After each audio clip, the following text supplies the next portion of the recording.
Good evening and welcome to On the Record, a debate-style television talk show where Bahamians will find the balanced, true and open debate they've been looking for.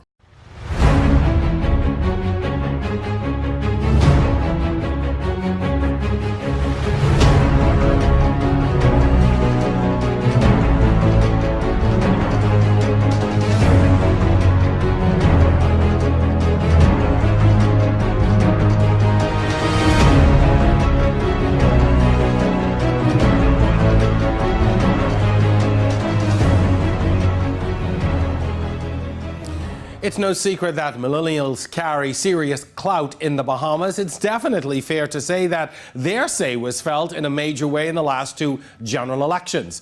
They are growing in numbers. They are independent and educated thinkers that no longer rely on the political instructions of their parents. They are bold with their thoughts and forthright with their actions. A new breed of Bahamians per se. They work collectively with very little commotion, working in unison to accomplish one goal, and that's to swing things politically their way. They are indeed successes at their goal. It is clear to say that whether Joe Public wanted to or not, the millennials must be respected for who they are, and what they are capable of achieving.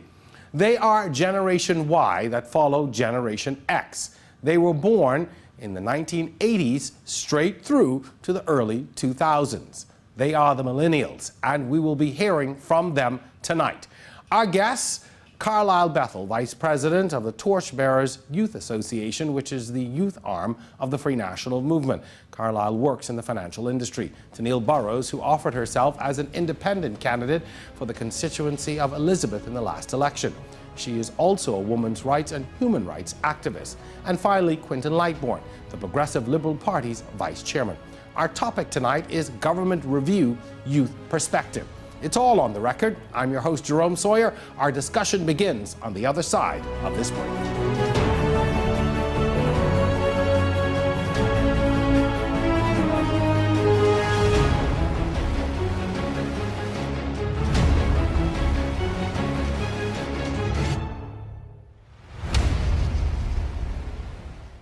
On the Record is brought to you by Alive, the nation's newest and best LTE network. Good to be alive.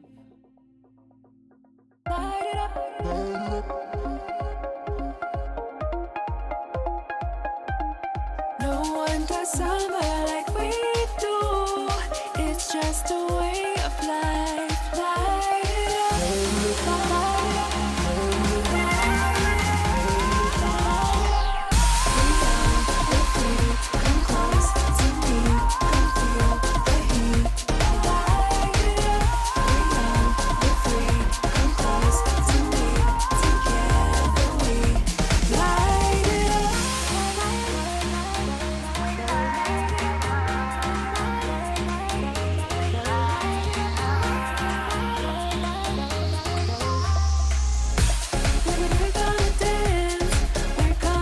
Time is now.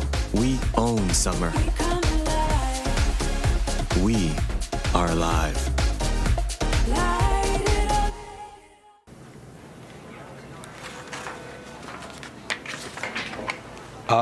What are you doing? Calling the bank to order more checks. Go to EP25 and order your checks from Executive Printers. Executive Printers. We're the authority in business and personal check printing in the Bahamas. Come in and see one of our specialists or visit us online at epbahamas.com to design and order your checks today.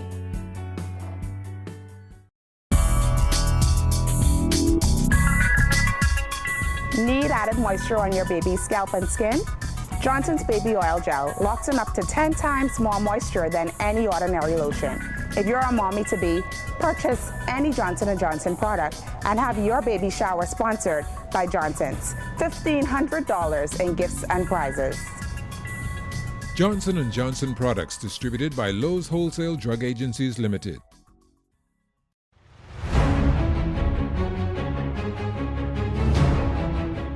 Welcome back to On the Record. Government review, youth perspective is our topic for discussion tonight. My guest, Carlisle Bethel, he's Vice President of the Torchbearers Youth Association.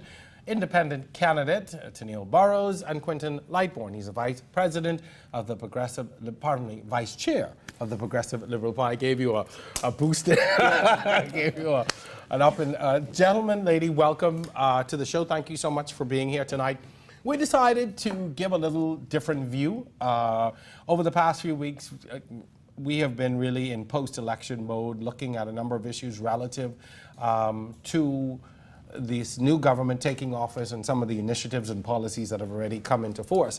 But there is no denying that we call Generation Y, the millennials, had a significant impact on the last elections. And so, you know, from our perspective, it's important to see what the views are and continue to be of that large voting bloc. And really, I call the decision makers of today and tomorrow, because it is this generation that will begin to ultimately take over.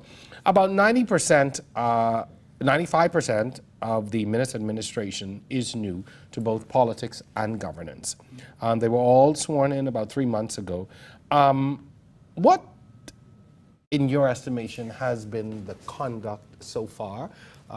Your views on how government has performed to date, keeping in mind it's just been 3 months. Yeah, I think that's really the key thing to keep in mind. We don't really have enough of an incubation period to really put a litmus test to it. But so far, I think, you know, like you mentioned, there are a lot of new personalities there, so we're kind of getting to know them to an extent. And we're just trying to understand exactly what their plans are, because I think both parties really rolled out their manifestos or plans a bit late in the game. Very late, actually. Yeah. So we're now, as a general public, trying to play catch up a bit and figure out, okay, what is this particular member of parliament focused on for their constituency level development, and what is the wider government also focused on? Carla, you come from within the party. From your perspective, how are things going thus far? I think so far it's going well, considering what was there when the new government arrived. If you saw, the Bahamas was able to listen to the various members as they revealed the state of the government, the state of various ministries, and since then I think it's a lot of really revealing what's happened. Organizing, stabilizing, and then you'll see Parliament, they'll reconvene in Parliament shortly, and then you'll see a lot of the bills being brought forward to really make those changes. But I think that it's a short period of time, and people are starting to get, are comfortable and are encouraged by the representation and the government so far. Quentin? Well, definitely, you know, it's been exactly 98 days since the general election, and so a lot has pretty much transpired. I think the Bahamian public is still looking for some of the things that were mandated in the FNM manifesto to come to fruition. But as Tennille said it, I think it's a very small window. It's something that we are looking forward to. As young millennials, you know, we look and we're very critical at what we see in long term. So I think initially right now there's some things that were promised that haven't been fulfilled as yet, but being very bipartisan and understanding that there's a long amount of time that's still for them to be able to fulfill their manifesto. You mentioned something very interesting, and it's something that I talk about all the time, the impatience of your generation. I call it the microwave generation. You want it hot, you want it to happen now. And do you really see that as being is that going to be an issue, you think, for the administration? Definitely. I definitely think it's going to be an issue. It's something that we have to realize. On the campaign trail, there were a lot of promises that were made. Persons were relative that some things were going to happen right away in terms of jobs. You know, during the campaign, the Free National Movement advised persons that, you know, that jobs would be secured, that, you know, because that has been the main concern for a lot of young millennials, you know, of being able, not being employed, to be able to stabilize and contain a happy standard of living. And so those are the things that being in government, I'm sure that the Free National Movement will have to understand that they have to achieve those mandates right away. And here's the thing, right? And I think this really goes to why the FNM won the young people and the PLP completely lost them, was because it's not just about jobs, Jerome. They speak about the ownership. We have a lot of young people, all millennials, who have great ideas, want to move the country forward, have startups, they have their various businesses. They want their own ownership. They don't just want a job. They want to be able to be self-employed and diversify the economy. You hear the Minister, Dionisio de Aguilar, speaking a lot about bringing new businesses to downtown, revamping downtown, revitalizing it. The Prime Minister speaks about the development of small and medium entrepreneurs. That's what we need in the country. It's no more about 80% or 20% working in the hotel, 20% working as a lawyer, 20% a doctor, and that's it. There are other ways that you can diversify and employ and get young people working for themselves, and that's what we need. I think there are pros and cons to the impatience side of it. It definitely exists. Like a government 10, 15 years ago would have never been faced with this amount of scrutiny, this amount of like, hey, you got to get this done. I think it's problematic when elected officials make statements saying that they will not be dictated to regarding timelines and things like that. I think timelines are important. I don't want to hear some fluff. I don't want to hear some fluttery, we're going to make this happen. Give me some idea of how you're going to make it happen, and give me an estimate of in what reasonable time frame this is going to happen. I don't think that's something that we should not be demanding as the general public, civil society, etc., in the Bahamas in 2017. Because if you have a 5-year time frame to accomplish some things, you're going to have to start to spell things out in a much more detailed way. To be fair, I don't even think you have 5 years. I think you have 3 years if you're lucky, because you've got by the 4th year, you're moving into campaign mode to get ready for re-election if that's what you're going to. But one of the things I want to focus on really is the state of the economy. The Free National Movement came in and really painted a very bleak picture of where the economy was and what was happening, and in some instances, saying that things were worse than they had thought or even realized. But do you think that painting that picture and saying to the Bahamian people, listen, things are this bad and we've got to put in austerity measures, was that a wise thing to do early on in the administration? Well, I think it's unavoidable. The facts are the facts. When you have so many downgrades happening, as a layperson, I don't know the ins and outs of how economics works per se, but I understand that the Bahamas is now the 3rd highest per capita when it comes to the cost of living. That's ridiculous to me. Like, just that point alone, we could have a whole show on that, because the lights can't stay on. The cars suffer every single solitary day, ducking and bobbing and weaving to avoid potholes. Like on certain family islands, you just getting water service. How are we the 3rd highest cost of living and we're not even getting any perks of that? So when you talk about the economy in the Bahamas, I think that's a huge thing to try to assess and really understand. But for me, I always take it back to basics, where are we able to feed ourselves? Because I want to know that before we can thrive, we can actually survive. Mm-hmm. If some world war were to break out, heaven forbid, and the airways were to shut down, are we able to feed ourselves? Have we overfished? Are we looking at conservation and the environment as things that are necessary for our survival? That's the way I think, and I don't think that we quite get it yet. Gentlemen, I'm going to allow you to get on this. We're at the point, though, of our first break in the show. We'll pick up this discussion on the economy and state of it right after this. We are at the point, as I said, of our first break. Stay with us. On the Record, we'll be back right after this.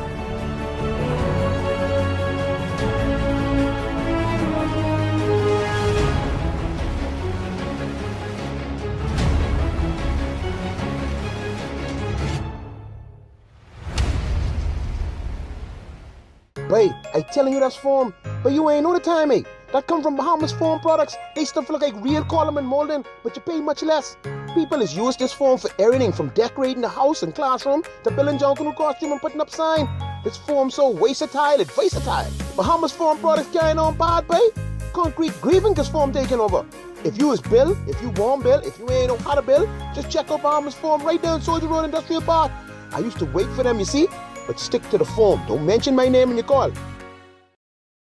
Hi, I'm Dr. Charlie Reed. Join us each week as we bring you a different topic on dental health. Root canal therapy is a treatment used to repair and save a tooth that is badly decayed or infected. Root canal therapy is performed when the pulp, which is made up of nerves and blood vessels in the tooth, become infected or damaged. During root canal therapy, the pulp is removed and inside of the tooth is cleaned and sealed.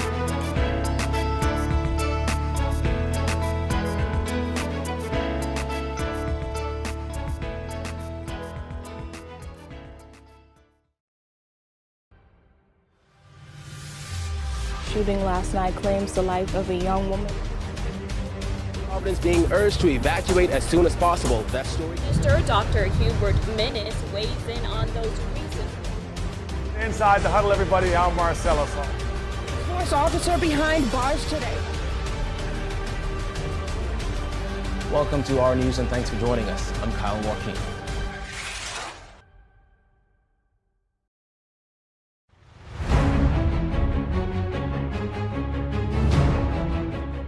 Welcome back to more On the Record. Tonight we're discussing Government Review, the youth perspective. Our guests, Quinton Lightbourne, Tennille Burrows, Carlisle Bethel. Gentlemen, as we went into the break, we really started talking about the state of the economy. Quinton, a lot of criticism has been placed at the feet of the PLP for what people have called the mishandling of the economy and many other things that have left the country in a precarious state economically, financially.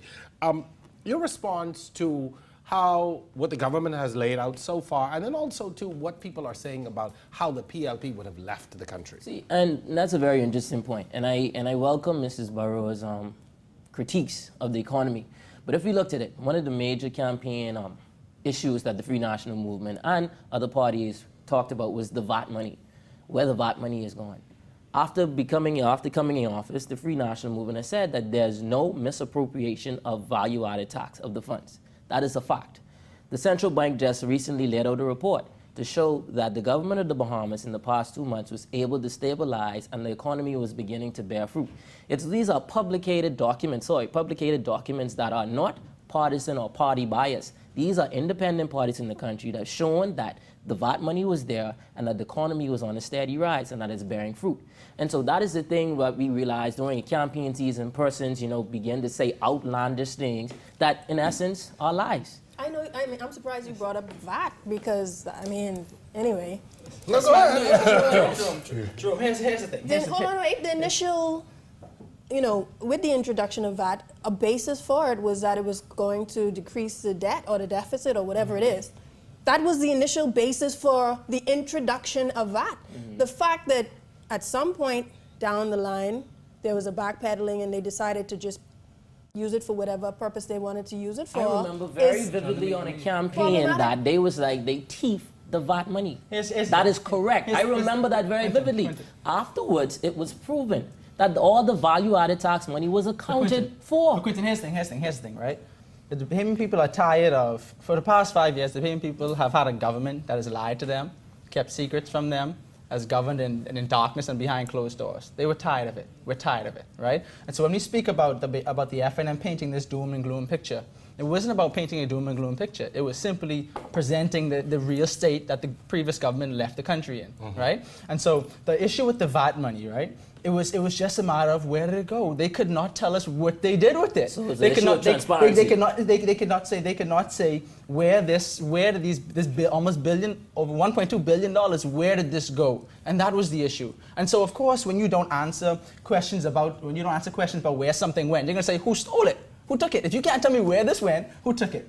If I move this cup now and I say, well, you say where's the cup? I say someone take it. But answer the question. So they were not willing to answer it. The value-added tax money was accounted for. That's a fact now, right? It was only accounted for after the FNM accounted for it. But it was there. But there was the rumors that it was stolen. But the facts are that it was there and that it was not stolen. To this day, the former Minister of State, Michael Alkitis, can't tell you what he did with the VAT money. See, now this is a benefit of being an independent, Jerome. I don't have to sit there and squabble about who did what over the past 40, however many years. I'm concerned with solutions. So at the end of the day, I think the public needs to be more of a part of the process related to consultation. Bills being presented need to be outlined, particularly those of major national impact. We need to sit at the table, and this needs to be not just policy, but this needs to be legislated. So the question then, and really piggybacking off of this is that, you know, and you mentioned it, the House is about to resume legislation being brought. Are we going to see more of the same in terms of we, the government, have put together this piece of legislation, brought to the people, we're going to debate it, it's going to pass, this is going to happen, you know, we are in charge, so this is what... Are we going to see more of that? Because I think, and rightly, people are really put out in many instances with governments making decisions on their behalf that have a negative impact at the end of the day. And you look at things sometimes, you go, well, you know, practically that doesn't make sense. But, you know, from a governance perspective, do you think what she is saying is practical, where you have more of a consultation and bring more people to the table? I think 100%. I think that's what the people want. I think, and you saw that in the past election, they were tired of being spoken down to, they were tired of being dictated to, and the FNM has acknowledged that. They say it's the people's government. The Prime Minister has told all of his cabinet members, his members of parliament, they must be consistent with their constituency meetings, and not FNM constituency meetings. Constituency meetings for FNMs, PLPs, independents, for everyone to come along, to their credit, I have seen some of them published in the people's papers, government, et cetera. we show no actions. I think those things we speak about, where there's the lack of transparency, we're speaking down to people, that was characteristics of the previous PLP government. I definitely think, you know, that the times have changed inside our society. I believe that party politics has changed. This has been a new era, and I'm glad that the Progressive Liberal Party, despite the election results, 35-4, this now has shown the party and the nation at wide that we as a party and as persons are realizing that politics has to change. The electorate is demanding more from its politicians, from its elected officials. The Progressive Liberal Party is now in a position where we're going to transform and bring young persons to the forefront to ensure that the party is changing. And that's facts. That's facts. Interesting you would bring that up, because you see in the press party figures who are commenting, speaking out, and it seems a bit more of the same. Yes. And the pushback is, well, you know, you have some people within the PLP who are saying, you know, we need to atone, we need to apologize, etc. But on the other side, it doesn't seem to be that same viewpoint, and we're still pushing ahead with more of the same, and we're still going to, you know, criticize. The Progressive Liberal Party is right now at a very transformative standpoint. Okay. We have a convention coming up in October, whereas all details, all information of a proper mandate will be given after the convention moving forward. We had to suffered a huge defeat at the polls, so now this is the time for the party to strengthen its core, to recommit to the party, to recommit to its establishment, to recommit to its philosophy. Because the philosophy of the Progressive Liberal Party is bar none the greatest in the country, in the Commonwealth of the Bahamas. So once we get back to that, and which we are building on, the Progressive Liberal Party will be very transformative. I'm happy to hear that the young member of the party feels that way. But unfortunately, that's not the way the leadership of the party feels. You've heard the leader in the Senate, Mr. Honorable Fred Mitchell, says there was nothing groundbreaking about the victory. They refused to apologize for things they did. There's nothing to, while what he's saying shows that there's some people in the party that's willing to apologize and admit mistakes, the leadership of the party is fundamentally against that. And while I agree the PLP might have had at one point in their time a good history, a strong history, but the PLP of today is not the PLP that brought us majority rule. Tennille, do you see this really as being a turning point in politics and in terms of how people view parties? I mean, obviously we are in the phase of changing governments. You would have heard over and over, people have said that, you know, the vote was not necessarily for the FNM, but against the PLP and against what existed. Do you think our political directorate gets it, that the time frame is short, you have a lot of work to do, and it's not business as usual?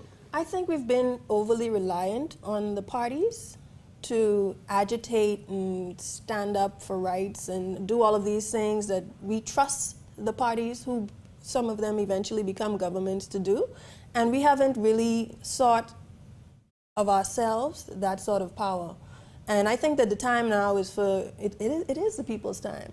I think it's time for the people to get educated on the issues, understand how our Constitution works, attend Parliament more regularly, Wednesdays, 10 o'clock normally, and really just start to get so involved to the extent where we want to know how our country is run and we want to have a stake in it. that we turn to activism, advocacy, volunteer with social development agencies. We do something instead of just sitting down, calling the radio stations, posting on Facebook, complaining. We have to do more than that now. It's at that point where we're almost at the point of no return. Interesting. I definitely see the need, and I believe that this time more than in recent history that I've known, that young persons are stepping to the forefront. Persons are being activists on social media. People are going in there talking in their concerns, and I don't think that there's going to be an issue moving forward. I think we've already turned that bend, whereas we're going to have persons out there free thinking, voicing their concerns. The thing is that what I don't want to happen is that where we have a situation where persons use the covers of political parties to stage an activism, and then we have a situation where at the end now persons get Senate seats because of political parties. So that's the thing. I am a person, if you're going to be an activist, be a sincere activist for the cause and not shadow it or blanket it for a political party. Okay, I want to hold that point right there because there's a question I want to ask relative to that. We are at the point now of a break in our show. We are discussing government review, the youth perspective. I have some millennials as my guests tonight. Stay with us. We are back right after this.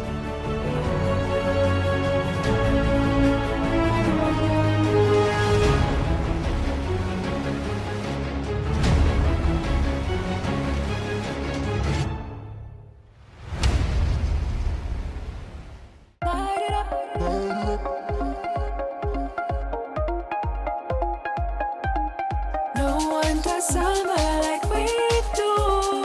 It's just a way of life. Light it up. We're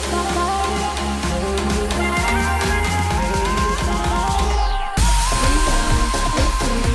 Come close to me. Come feel the heat. Light it up. We're free. Come close to me. Together we light it up.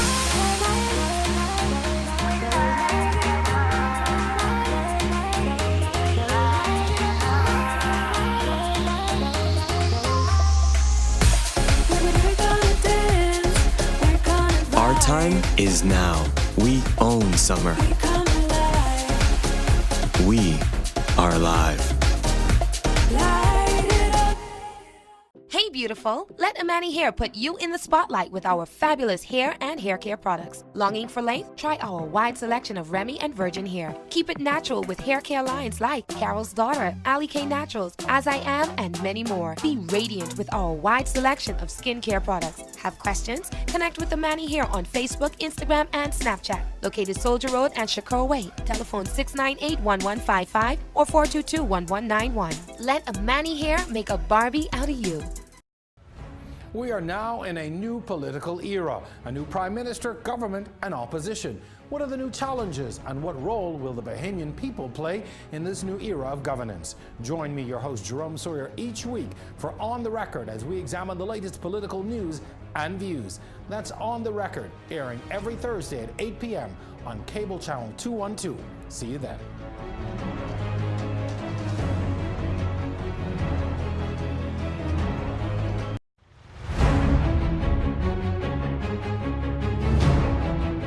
Welcome to the second half of tonight's show. Our topic, Government Review, Youth Perspective. We continue our discussion with guests Neil Burrows, Quinton Lightbourne, and Carlisle Bethel. As we went into the break, we really opened the door to talk about this whole issue of advocacy and the role of the public and people in governance. I mean, Neil brought up a very good point that a lot of times we sit back and wait on government.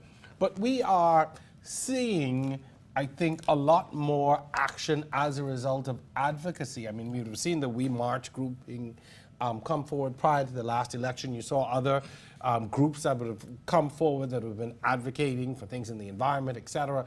But how much of that, and to your point, Quentin, is authentic? How much of that is coming under the guise of politics, and how much of it is actually real and authentic, and people are out there agitating for real change? This isn't a new thing. I wasn't the first person to protest or agitate for better child protection, and I won't be the last. From the era of Randall Fox and the labor movement, these things we've learned have happened, and successfully, and also translated in his respect to a political position as well. I think that we have to legitimize it first. I think Fred Mitchell, when in office in the previous administration, did some damage and to some extent demonized the whole activism thing because he had a personal tiff with another activist. I think as Bahamians we need to think for ourselves critically and understand that without people who are agitating for certain rights and privileges and benefits, we would never see the light of day when it comes to legislation or even practice and that sorts of stuff. So I think activism is very important, and as an activist, I don't take it lightly when people try to diminish what I'm trying to do, because I've given the better part of a decade towards these sorts of fights. And I can say I can agree. Tennille has been outstanding in her consistency when it comes to advocating. I've seen her protest by herself on Bay Street sometimes, right? But I think we have to be very careful. And I would caution my friend Quentin here in demonizing and attacking activists who go out to fight for a better country. Yeah. And I think you've seen it oftentimes again, people like the Honorable Fred Mitchell attacking people just because they have a different view of him. And I think we have to be very careful about that. We have to have a civil country where we can discuss issues, and we have to legitimize activism. But he himself was an activist, I I was about to say, he burned the Constitution. Really as an activist, and that's how he gained his fame. He burned the Constitution in activism. Yes, we understand the whole purpose of activism. I mean, it's a very legitimate and worthy cause, something that needs to happen. You know, I'm a person as well. I would tell you that personally, that Quentin Lightbourne, if there's something that I feel as if that there's a disservice within my party or within any government, I will make my voice be heard, despite of party politics, because at the end of the day, we are Bahamians first. We must realize that in order for our country to grow, we must sometimes, there comes a point in time where you have to put party aside when something is doing the ultimate right for the country. And hold on, we've realized, and I've seen in the past, whereas some persons who've been a part of political parties, even though they agree, stand on the sidelines because it appears to be that a political party is pushing the narrative. And that is something where I put the clarion call to yourself, to Carlisle, that we as millennials, we as the future generation of leaders in our country, that we must realize when something needs to be done, that we must stand together. And that is what the general public wants. The public wants persons like ourselves to stand together for a worthy cause when the time is needed. So my question, so while I agree with him, right, and like I'm not a fan of the talk, I like to really to have your actions supported. So, you know, even as of late, right, a lot of members of the PLP are complaining that the government is going after public officials that abuse their posts. Well, thank right? you for making that. Thank you for making that segue into what I wanted to talk about next. I appreciate that. And so I wanted to ask Quentin if he supports. Like he just spoke about when you see something being done wrong, that you should go out and you should speak out against it. So former members who were abusing were abusing these positions allegedly, yeah. Right? Is that something that the government should be doing, or should they not be? Should they not? As a young person and a young member of the Progressive Liberal Party, the Progressive Liberal Party by no way will never condone any wrongdoing. There's a process. We want to ensure that the legal process is done fair and just. So it's not a witch hunt. Look here, I'm saying that we want to ensure that the legal process is fair and just, and that there's no apparent witch hunt for any one or political party. Carlisle, until that point, though, I think the onus is really on the government to ensure that there is not the appearance of a witch hunt. It's really not the opposition's job to say, well, you know, whether it's a witch hunt. You are the government, you are seeing. A good example of this, right? I agree with you. The government should and always be fair in what they do, and the judicial system as well, right? But there's also danger in having the leader of the opposition outright, without seeing any of the evidence, without seeing any of the cases, saying it's a witch hunt, right? But it's good to see that the former Prime Minister is saying, let's wait to see how it plays out. Let's wait to see what the evidence is, what the judge, what the court system does, and we shouldn't attack the judicial system by calling it a witch hunt. And so I wanted to know if Quentin either agrees with his leader or with the former leader in terms of is it a witch hunt or is it fair and impartial? I think this is a more imperative question, whereas we have a situation has the statute of limitation surpassed where now we will not prosecute former members of parliament in the Free National Movement? Because, see, listen, if we want to talk about balance and being just, we want to ensure that let's not be naive here, and let's not think that, okay, that everyone is squeaky clean, or the Free National Movement has no blemish. We just want a situation where it's just, and that everyone has been brought before courts who have allegations, that they have a fair trial. So the thing is, a lot of persons want to look at it whereas, it appears that only PLPs are being dragged to court. Let us be fair and balanced. And that is all millennials and persons in the Progressive Liberal Party want. I'm going to pull you in on this because what has transpired in these past few weeks, and even this discussion, in my view, has really changed governance and politics because, the Prime Minister has I call it fired across the bow and said to his ministers and MPs, this kind of behavior will not be tolerated. But do you think this is going to really change governance in any way? When people can look back on this and say, you know what, as a former cabinet minister, I can be arrested and charged before the courts. Here's what will change government. If a group of civil society people who are interested, like the Citizens for Better Bahamas, who are associated with Transparency International, like Organization for Responsible Governance, which I'm the engagement coordinator for, if we come together and we've done the research and we look at the reports from previous international agencies like the OAS assessing corruption in the Bahamas, and we say to the government, whichever government, we are now at the time where we need to ensure, for the sake of the public and the overall good, that there is no witch hunt, there is no underhandedness or political ploy, that this process is as transparent, as comprehensive, these laws are assessed and they're strengthened to the point where the Public Disclosure Act, for example, is enforceable, and not by the people who it actually seeks to impose the law upon, but there's an independent director of public prosecution, et cetera, et cetera. If we as the public were to make the government cause for there to be this sort of participation where we consult, form a council, have an independent anti-corruption agency, have a task force, and we are part of that process instead of them flying off to foreign countries to learn about what needs to happen, then something will change. And it must be independent. It must be an independent body that deal with these situations. Because, like you said, you don't want the appearance that a government is going out there doing a witch hunt. It has to be an independent body, whereas persons feel that if it's balanced and fair. That's all the Progressive Liberal Party is asking for. Here's the thing, right? The leader of the opposition of the Progressive Liberal Party has repeatedly said it's a witch hunt, right? And while I appreciate his objective view and where he broke it down, the leader of the opposition with an official position has demeaned it, has shot it down, said it's a witch hunt, right? But here's the thing. It's not just a matter of going after PLPs, whoever brings a case forward where there's wrongdoing. We've seen this happen in corporations throughout the Bahamas. We've seen this happen in multiple places. There was some people in the Ministry of Education that were brought forward. There were people in, as of recent, they had the order in BPL, right? So it's not just a matter of going after former politicians. It's a matter of saying, if you do wrong, there are consequences. And it's about time it happens in this country. It's a matter of extending the campaign and saying, hey, we're going to do this. These are the optics. It looks good. We're going to... No, not at all. It definitely is a matter of campaign. The Free National Movement, you remember they go into jail. Remember that was this they was saying. They go into jail. That's what they said on the campaign trail. That was a abatement that was not in the party's national campaign. That was a mantra. It wasn't a campaign slogan. Come on now, let's be honest. But what I'm asking is, the 3 members of parliament who apparently broke the public disclosure law, what's the status of that? Can I ask for a timeline, or will I be told that it's not my place? I mean, here's the thing, right?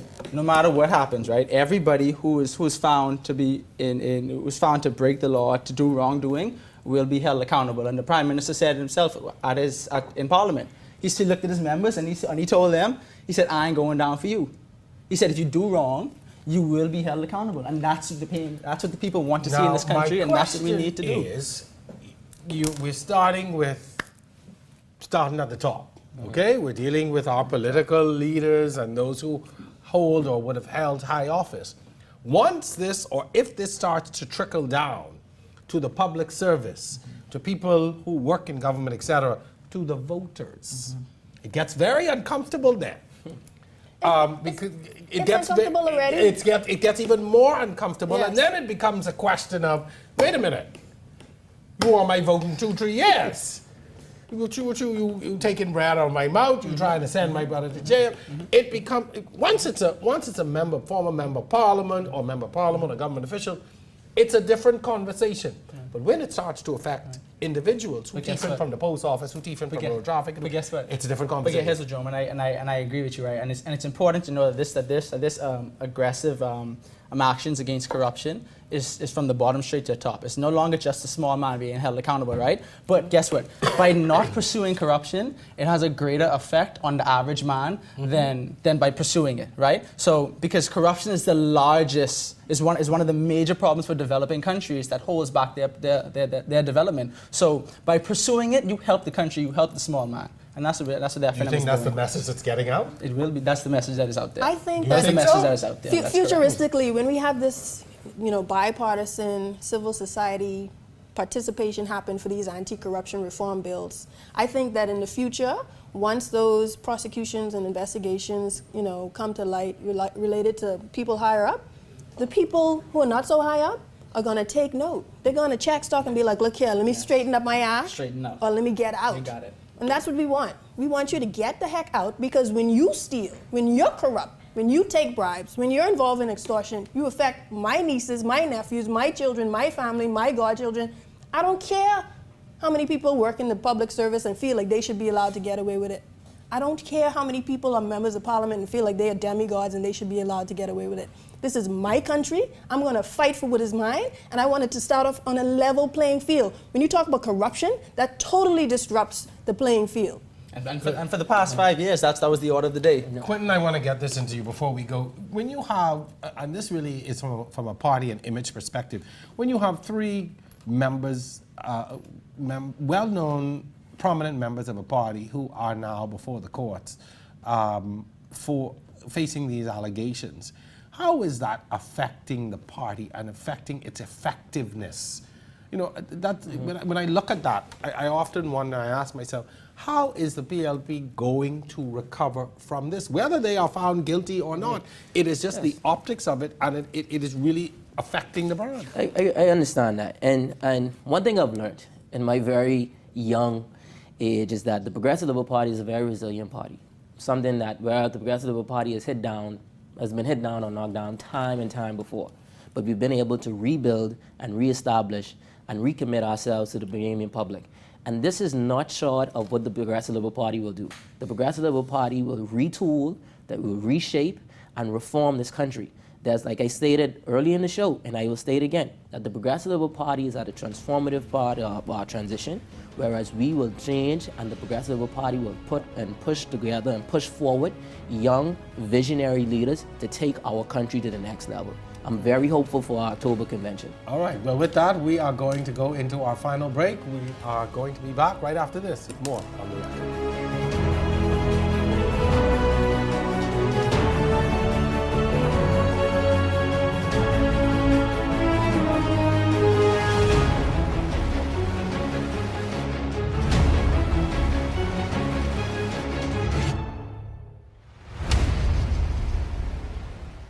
Babe, I telling you that's form, but you ain't know the time, eh? That come from Bahamas Form Products. They stuff look like real column and molding, but you pay much less. People is used this form for everything from decorating the house and classroom to building junk new costume and putting up sign. This form so versatile, it's versatile. Bahamas Form Products carrying on bad, babe. Concrete grieving cause form taking over. If you is Bill, if you want Bill, if you ain't know how to build, just check out Bahamas Form right down Soldier Road Industrial Park. I used to wait for them, you see? But stick to the form. Don't mention my name in your call. 360 Waste Management delivers the best in residential and commercial waste collection, giving you high-quality customer service that goes above and beyond the call of duty. We also offer bin rentals in a variety of sizes from 10, 20, 30 to 40 yards, all to suit your needs. Phone us today at 601-6010 or 601-6037. Or email us at info@360wastemanage.com.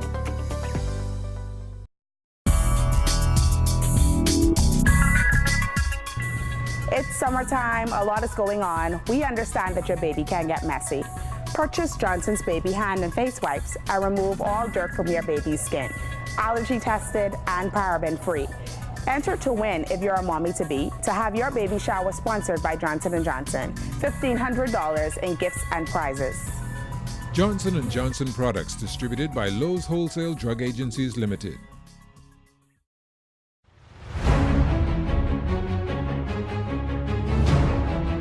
Welcome back. We are into the final segment of this episode. Our topic tonight is government review, the youth perspective. Carlisle, I know you wanted to jump in on that discussion before we went to the break. And I think, you know, from young people's perspective, when they talk about the PLP, they say, you know, in order for the PLP to move forward, they have to admit their mistakes, admit where they went wrong, and like Chester Cooper said, you have to atone for your sins, you know, and then. And without deceiving yourself, right? Because if you say you've done nothing wrong, and if you take the approach of Fred Mitchell, of Brave Davis, the honorable members, then you make no adjustment to what you do and how you operate. So I would encourage my friend Quentin, you know, to take that message out and take the message out, and that they should apologize and then make those adjustments. Do you think, though, or what do you think has been sort of the public's assessment in the post? You made the first out in the post-election.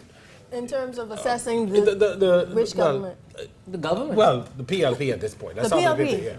What has been sort of the post-assessment, and particularly with statements from a Fred Mitchell and the party leader, Philip Brave Davis? Related to the position of the PLP and not apologizing and things like Yes. that? I mean, I think that we were looking for someone like Quentin to be in Parliament so that we could have a more objective tone, not this, you know, big Is Chester Cooper the answer? Is Chester Cooper the answer to? I would lean towards someone like that. A temperament like Chester Cooper's, a temperament like Alfred says. People who aren't afraid to say and call a spade, say this is right, this is wrong. We admit what happened. People who are interested in anti-corruption reform and good governance and accountability, or say they are at least.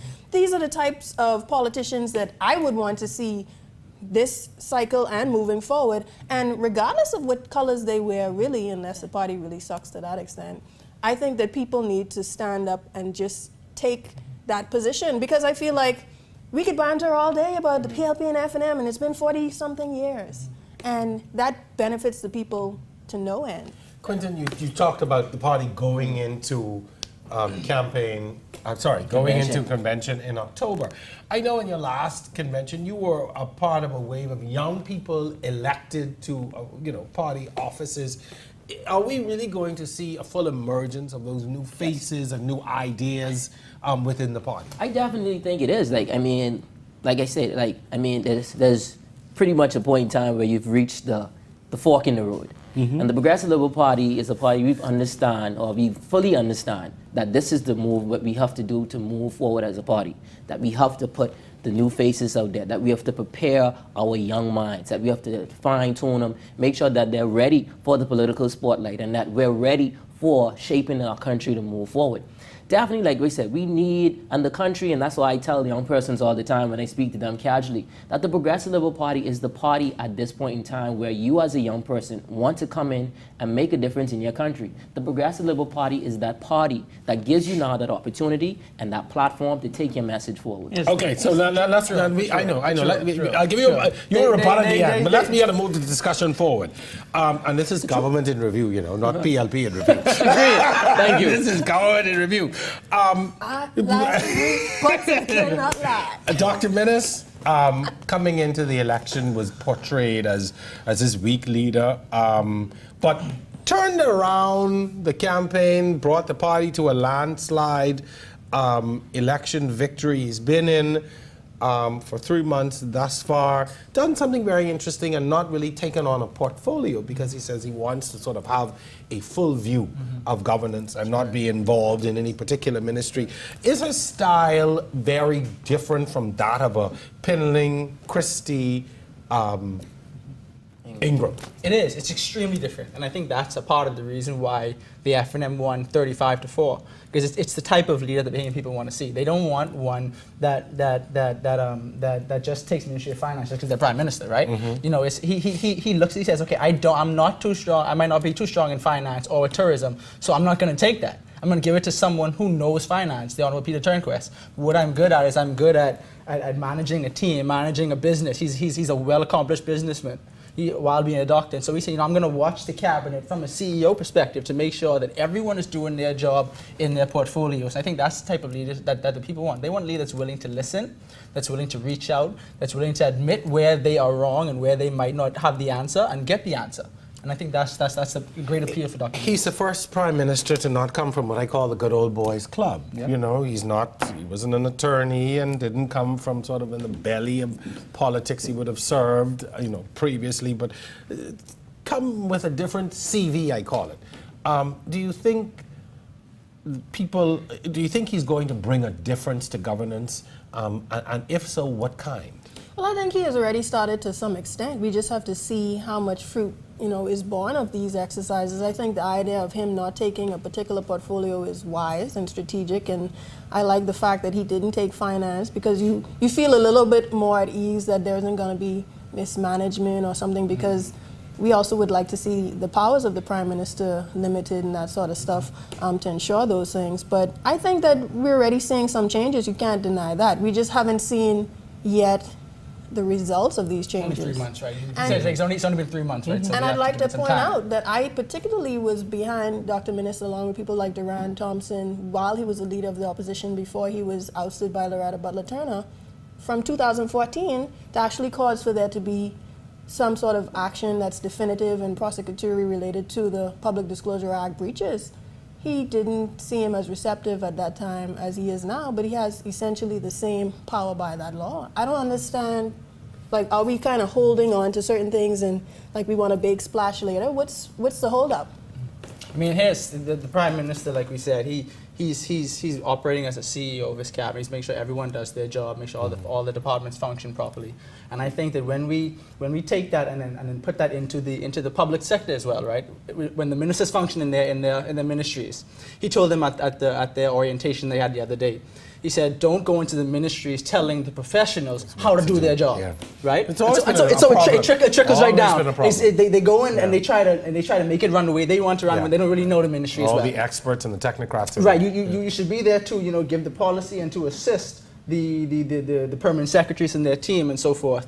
I think that's what we need more in the public sector. Quentin, I'm going to get you in on this, and then I'm going to change the discussion again. Really, from your perspective, do you think that Dr. Minnis has brought something new and fresh to governance? I would definitely say it's something new, like you stated. Something that you've never seen before. Time will definitely tell if it's an effective decision or not. But like I said, it's been 98 days. There are a few things that that supposedly, or I would hope, it's in the pipeline to show fruition in future days. But like I said, it's definitely new.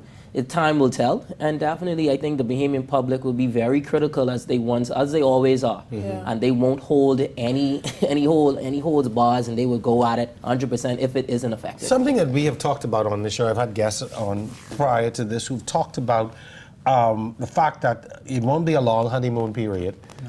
People are going to want to see results very quickly, and I want to talk about really the challenges that will come with that. You have an economy that is not on the best footing, and based on what our neighbors to the north are doing, we could be plunged into war at any moment. But that's another show.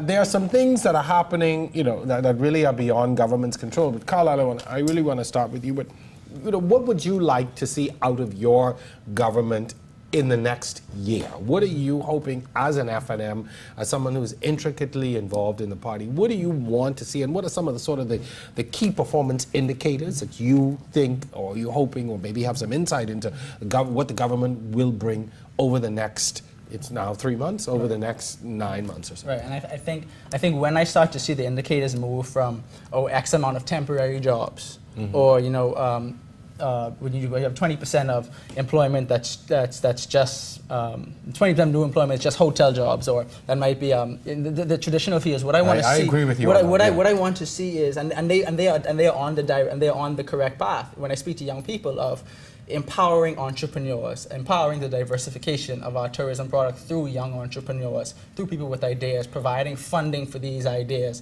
Because like they say, what happens to a dream deferred, right? So and we don't want a good dream to be deferred simply because of a lack of funding.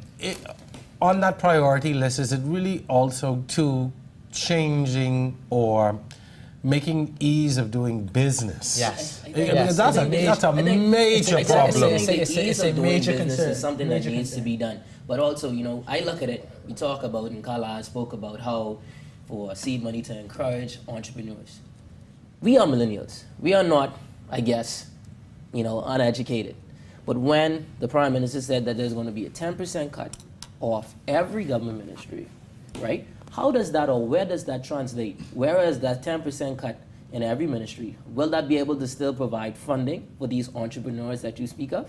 Yeah, I think when you look at it, there are a number of ways that you can make funding available for entrepreneurs, right? And whether that's cutting back on corruption, what they call waste, fraud, and abuse, is a huge lie on government spending. That's true. When you use things like the value-added tax to bring down the debt, which reduces interest payments, which makes getting a business loan easier, makes getting a home loan easier. All of these things help to make businesses run smooth and to help them get off the ground and to be more productive. And I think the FNM government is on the right track. Quentin, back to my initial question. The next 9 months, what are you hoping to see out of this government? Well, definitely. I'm hoping to see a lot of their plans in terms of the manifesto, in terms of an incentive program for small businesses, the ease of doing business, to show that we as a country are moving forward.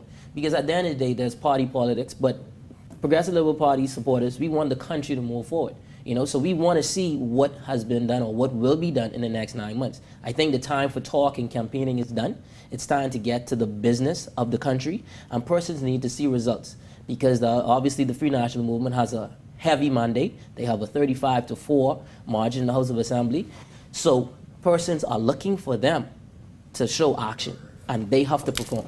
Are the expectations, Daniel, you think, that high when you have an overwhelming victory, 35 members in the House of Assembly to represent you, constituents in 35 constituencies looking for something, whether it's jobs, whether it's the environment to start their own business, whether it's better education, healthcare. I mean, the list is probably as long as all of us together, but are the expectations too high? I think on an individual level, the expectations have changed a bit. I would hope, at least, that we now look at things more as a collective and we understand there's certain things that need to be fundamentally implemented on a national scale so that my child or future generations can have a better quality of life. That's my hope. I think that we probably have moved a little bit away from it because I see a lot of people in the Bahamas who care about our country and love our country and want to see the greater good and just have opportunities and just have basic utilities that work and just have, Yeah, I just want my light to be on all summer. Ladies, gentlemen, we are coming to that point where we have, closing comments. Carlisle, I'm going to start with you, really to give you, give some closing comments. Really and I want you to really look at, what do you see the role of millennials and young people being in this next government, and even moving forward beyond that? Because in another 4.5 years, we're going to be in an election cycle, and some of you will be offered, people who are within your age will be offering themselves for public office. What do you see as your role in governance going forward? I mean, I want to encourage every young person to get involved. And when I say get involved, I mean, we all know the issues, we know the problems, we talk about them on Facebook, we post statuses about them, we talk to our friends about them. But take it a step further. Come out to the constituency meetings when your member of parliament is having a meeting. Even if you're opposed. Even if you are opposed. Yeah. They are the member of parliament for the entire constituency, not just FNM. I think sometimes we miss that too. We think it's, that ain't my MP. Yeah. That ain't my MP. If you live in that constituency, that is a missed opportunity. Right, exactly. So I would encourage young people and people in general to come out to the meetings, get involved, voice your concern, and see how you can work with your member to get the job done. I always give the example. We always say the member of parliament is your employee. They work for you. When you go on a job, your employer is not supposed to say, okay, you here, go do the job. They tell you what you need to do, how to do it, what our expectations of you are. And so we as citizens need to do the same with our members of parliament and stay up to date with what's happening. Interesting point. Remember, your MP works for you. Quentin? Definitely what I want to say, is pretty much, I would say, similar in basis to what Carlisle said. I always implore young persons to get out there and get involved. I started when I came back home from school to get involved in a political party, to get involved in civic organizations in your community. Build your community. Everything is not always about politics. There's other ways that you can impact your community, such as that Ms. Burrows does. There's many ways. Find a cause, and as young persons, let's move forward to fix these issues in our country. We have huge social issues in our country, matter of education.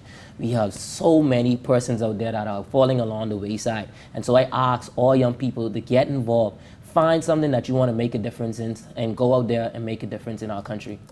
Tania, you get the benefit of the last word. Thank you. Elected officials, appointed people, etc. We are in charge. I'm sorry. Like, you thought that you held the power. You are the managers of our country. And I'm going to put you on notice now that we expect public consultation. We expect fiscal responsibility. We expect anti-corruption reform. We expect Marco's Law to finally be amended and fully implemented. We expect these things. Well, thank you very much. Very powerful words. Folks, I just want to tell you how much I've enjoyed this show tonight. I think you've given... These guys. Yeah, no, you definitely have been an integral part of that discussion as well. You've given a perspective, I think, that sometimes goes unheard or unappreciated. Really, the future of our country really is at this table. And you represent that, and I wanted to say thank you for being such great representatives and coming on the show, and we'll have more times to talk. Thank you. Definitely. Thank you very much. Well, we hope that you have enjoyed our show tonight. Special thanks to my guests, Neil Burrows, Carlisle Bethel, and Quinton Lightbourne, my producer, great technical staff, and of course you, the audience, for watching. Be sure and join us for more On the Record, same time, same channel next week. Once again, I'm your host, Jerome Sawyer. Thanks again.